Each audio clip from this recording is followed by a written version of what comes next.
GSMI, Ginebra San Miguel stock has gone up in recent years. Ang tanong, bakit? Paano?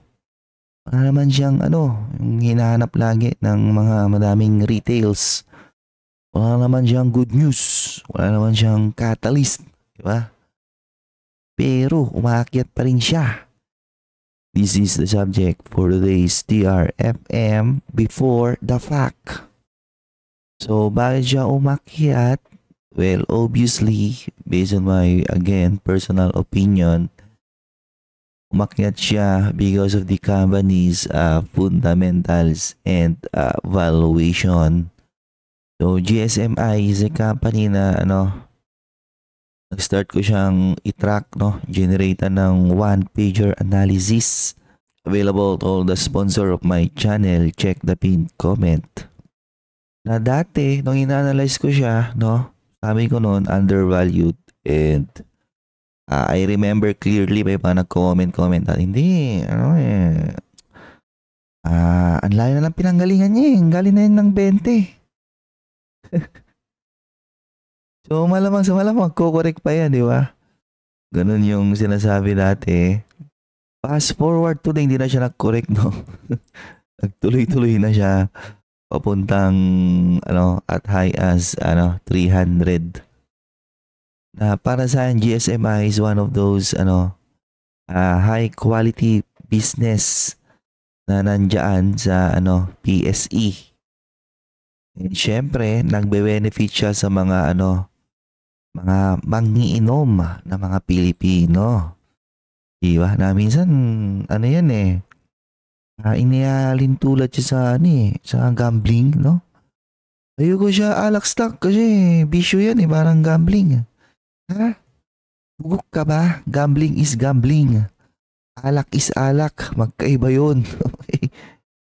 Ang gambling nakaka-addict.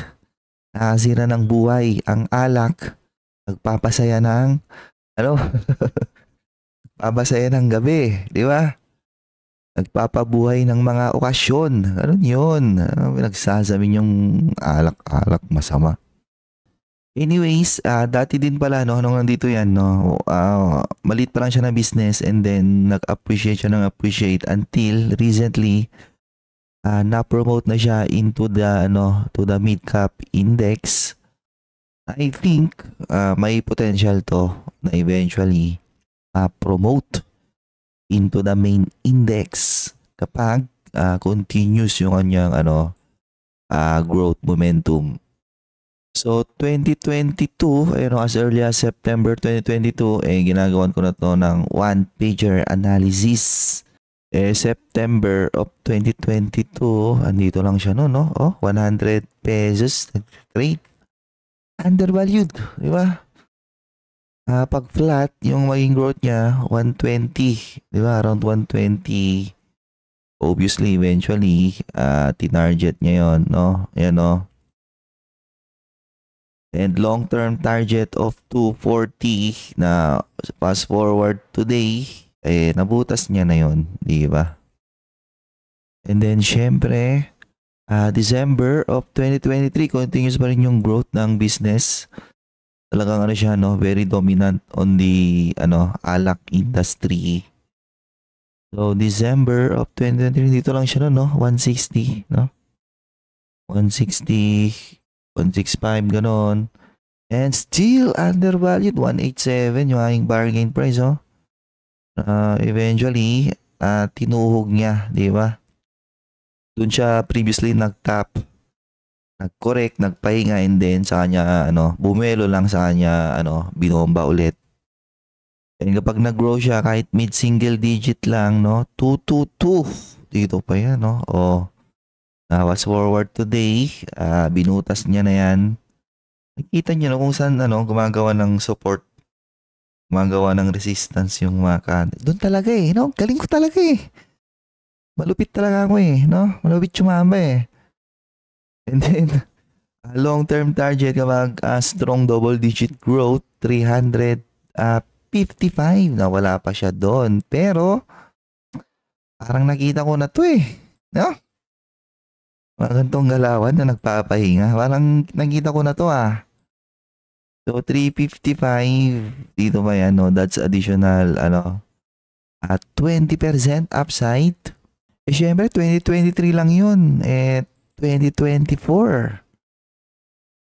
So growing in revenue kasi yung 2023 meron siya ditong one time big time na ano profit, no? Single ano or I should say non-recurring profit. Pero despite that, no? Lumalaban pa rin yun yung 2024 eh. 2024 wala na siyang ano dito, recurring income. And still, cash flows are growing and nagpiprint to ng pera ngayon eh. Nag-iimbak ng cash. So, June of 2024, dito siya noon, no? 205, no? 205 to 218. Still, undervalued talaga eh. 243 pesos, 243. Obviously, na-break niya na yan. Ayun no, 240. Kita niyo yan, ha?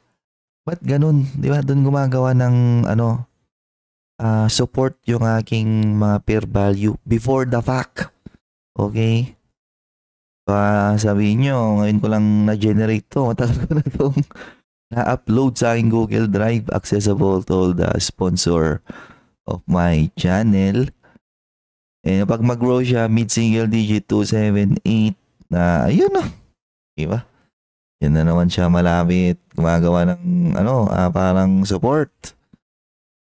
However, pag nag-continue yung kanyang strong momentum, long-term target, nag-improve na naman, 440 pesos. Uy! That's additional 50% upside. We'll see. Baka makachamba na naman eh. Di ba? Pero ito malupit dyan. This one is June of 2024. Nagtapos nga siya ng June. Yun o. 7.2 billion. Pati yung revenues niya, record-breaking 62.5 billion. Pero 2024 pa lang to. 2025 na eh. Nag-report na siya ng first quarter. Growing na naman. From 15 naging 16.2 billion. From 1.8 naging 2 billion. So, kung mag-average siya 2 billion per quarter, that's 8 billion. Tatalunin na naman niya yung yung kanyang previous year. Grabe, napakalupit. Ang tanong, gusto mo bang i-follow yung fundamentals and valuation analysis ng GSMI? Check the pin comment. Ngayon, ito na yung latest quarterly report ng GSMI na makikita nyo, grabe, print talaga ng pera, 14.7 billion. So, meron siyang 26 billion in current asset and out of that current asset, 8.6 billion lang yung inventory, di ba? Mas dominant yung kanyang cash. Ayan, 14.7. And ito malupit dyan. Meron lang siyang current liabilities of 10.8 billion. Significantly lower compared sa kanyang current asset. Meron lang siyang kapiranggot na lease liabilities. And then total liabilities of only 11.9. Still significantly lower compared to its current asset. Grabe. Napakalupit. So of course, sales is still increasing, di ba? Year over year, pati profit.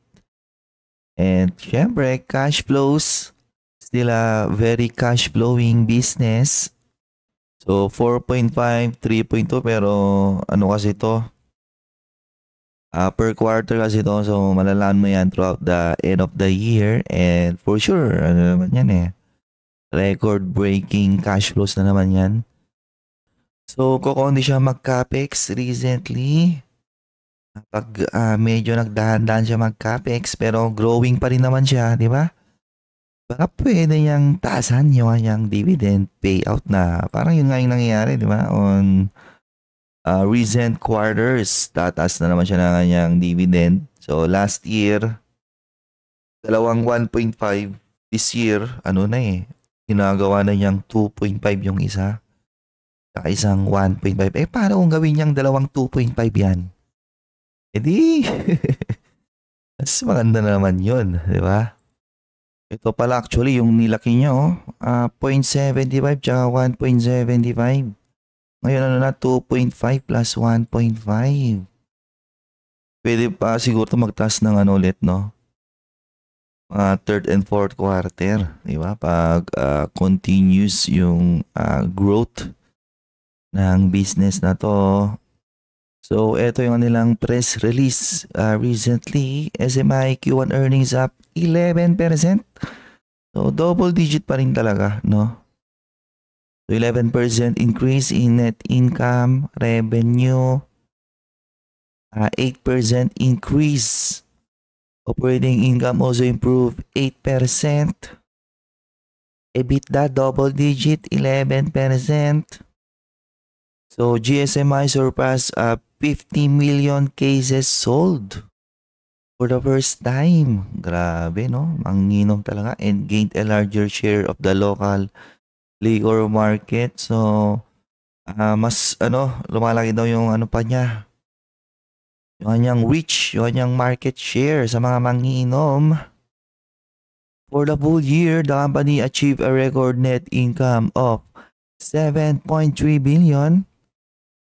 Yung no?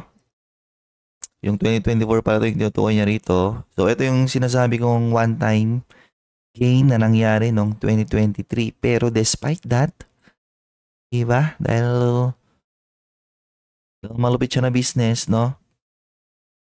Na-break niya pa rin. I think nasa 1 billion din ata yung one-time gain na to. The Spirit firm also attributed its robust first quarter performance to the success of its gains tanalo sa One Ginebra Nation. Yung nila na to, marketing drive. National Consumer Promo which helps sustain the popularity of flagship brand Ginebra San Miguel among score drinkers. It's lamang ang may tapang campaign. Marketing campaign, no? Ang babaduy pero sige na nga, di ba? Effective naman. So this year's marketing campaign, kabayani kita sa One Ginebra Nation. Other baduy, pero sige na nga. Kung gumagana naman, di tuloy nyo lang. Okay? So, ayun lang. Ang tanong, magko-continue kaya yung kanyang momentum this year? So kanina, lobas analysis ko 440 pesos, no? So 440 pesos times shares niya ngayon is 286 million, so 0.286. So magkakaroon siya ng market cap of 125 billion. Mukhang pasok na yun sa main index. Tapos sabihin na natin siya, hindi lang billion yan eh. Malakas sila ng December eh. Ilan ba profit ng CNPF, no? CNPF is, ayan no, to 6.3, 1.9. Ito pa lang, pwede na niyang palitan to eh. Ginagawa na ito dito. 141 billion. Market cap with an earnings potential of only 6.3, 1.9, di ba? Napakahina. Another one na pwede niyang palitan is ito, di ba? Emperador. With an earnings potential of only 6.3 billion, one quarter niya is 1.8. Market cap of 220. Ba sinasabi ko, ang dami niyang pwedeng palitan eh, no? Pitikin nyo na kaya to. Pitikin to ni Ramon Ang para may pasok lang siya na company niya dyan sa main index. Pwede yun, di ba? Yun yung speculation ko. Yun yung hula-hula ko lang, di ba? Pero makikita nyo that in terms of fundamentals, cash flow generation, earnings potential, talagang madami siyang pwedeng talunin dun sa main index. na mga nasa ano rin, no? Nasa mga consumer staple na sector. So, eto nga yung si GSMI, yung kanyang growth is undeniable. Yung kanyang fundamentals is undeniable. I think it's just a matter of time talagang mapopromote na to sa main index.